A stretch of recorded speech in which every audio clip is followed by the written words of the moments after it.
Hi guys! For today's video, bibigyan ko lamang po kayo ng kaunting tips kung paano po ninyo malalaman kung fake o tunay po ba yung hawak ninyong pera. Katulad na lamang po nitong hawak nating 1,000 bills. Pero paalala lamang po guys, hindi po tayo eksperto at ito po ay base lamang din po sa atin pong experience at sa atin pong mga napapanood din po ng mga tutorial.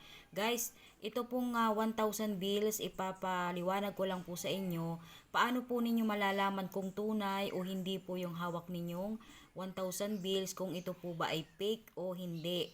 Agayan guys, ito pong hawak po natin ay meron po tayo dito na 2019 po na series. Ayan po, kung mapapansin po ninyo, 2019 po siya. At yung isa naman po ay 2021 series. Ayan guys. Ayan po, 2021 series po siya. Unang-una guys, explain ko lang po, ito po yung bagong labas po natin ngayong 1,000 bills. Medyo malaki na po ang pinagbago. Hindi po katulad nung 2019 bills natin po. Ayan, malalaman po natin guys. Ayan, itong pagkakaiba lang po ng dalawa, explain ko lang po ng bahagya. Yung 2019 guys, wala po siyang guhit dito sa gilid. Unlike po dito sa bago po nating bills na 1,000, meron na po silang dinagdag dito na mga guhit sa gilid. Yan po ay kabilaanan guys. Kung mapapansin po ninyo, kabilaanan po yan na may guhit po dito sa dulo po ng ating 1,000 bills. At isa pa din po yung nasa gitna po guys na parang, ayan guys, yung may guhit po sa gitna. Kung mapapansin po ninyo guys, iba na din po yung kulay niya versus po doon sa luma po nating 1,000 bills na 2019. Kung mapapansin po ninyo, yan po yung pagkakaiba guys. Ayan, and then dito naman din guys sa pagkaka-print po nung kanila pong 1,000 na number, medyo maliit po guys yung 2021 series o yung bagong labas versus po doon sa 2019. Medyo malalaki po yung number po na 1,000 bills. Yan po yung pagkakaiba nung 2019 at 2021 na 1,000 bills. Pasensya na po kayo, medyo maingay lang po yung ating background. Ayan guys, malalaman na po ninyo kung ano po yung palatandaan kung fake po ba o hindi yung hawak ninyong pera. Una guys, dito na po muna tayo sa bago po sa 2021 series po ng 1,000. Una po guys, para malaman ninyo talaga kung fake o hindi yung 1,000 bills na hawak ninyo, itong Republika ng Pilipinas, pwede po ninyong salatin, hawakan po ninyo guys. Kapag nakakapa ninyo, tulad po ninyo, ayan, tulad nito, kinakapa po yan.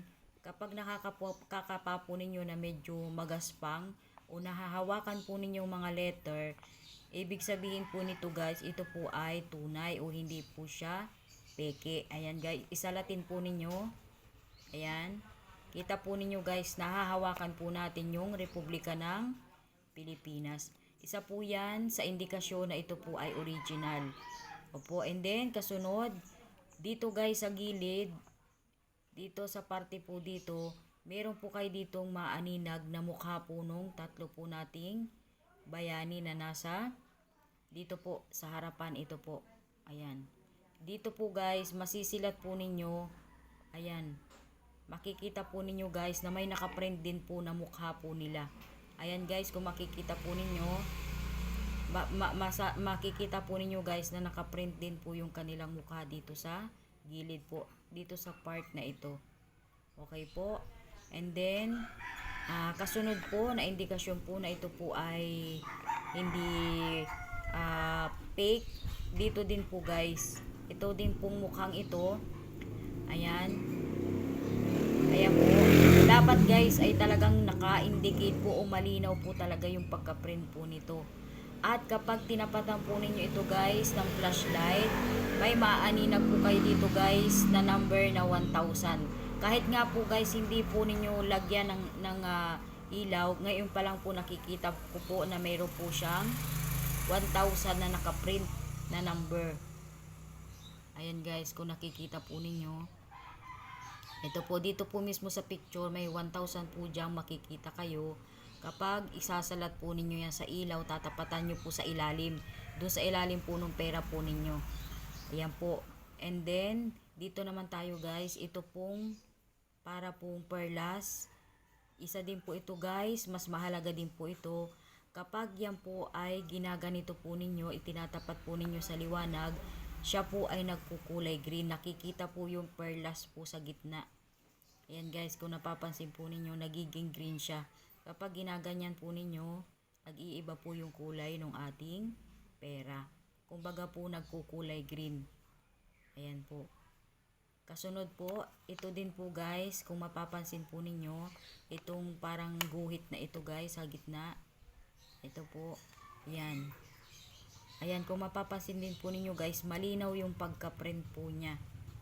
Malinaw. At may nakalagay din po siya guys na 1,000 na number at saka po may nakaprint din po na BSP sa bilog. Ayan. Kung nakikita po ninyo guys, dapat po siya ay malinaw na malinaw. Ayan. Yan lang po guys yung paraan para malaman po ninyo kung fake o hindi yung hawak ninyong pera. At isa pa po guys, ito pong serial number. Palagi po ninyong titingnan yung serial number po natin. Dapat guys, yung number sa pinakauna, dapat po ito ay maliit, palaki po dito sa dulo.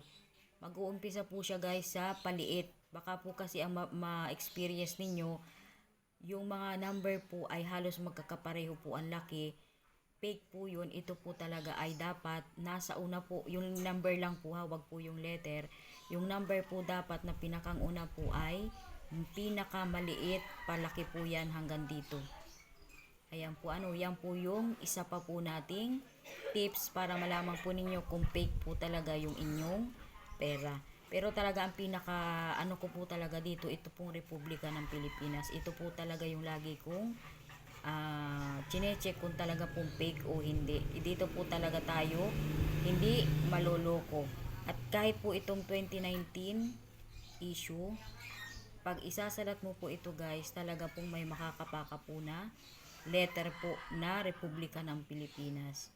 Ayan guys, ito po yung basic na tips para malaman po ninyo kung peke o hindi yung hawak ninyong pera. Lalo tigit po itong 1,000 bills, lalo po ngayon napakarami na naman pong mga peke na lumalabas kasi nga po magpapasko na, marami po ang manloloko ngayon. Kaya ingat-ingat kayo guys sa pagtanggap po ng mga bills, lalong-lalo na nga itong 1,000 bill kasi sa hirap po ng buhay ngayon, tapos maloloko pa po tayo.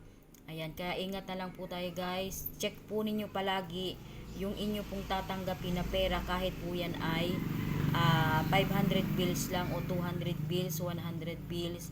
Lagi po ninyong i-check para naman po hindi po sayang o para hindi naman po tayo maloko ng kawatan o yung mga manloloko po ngayon.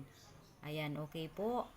Kung nagustuhan nyo po ang tips na ito, please comment down below and papalo na lang din po at pa-share na din po ng ating video. Okay po?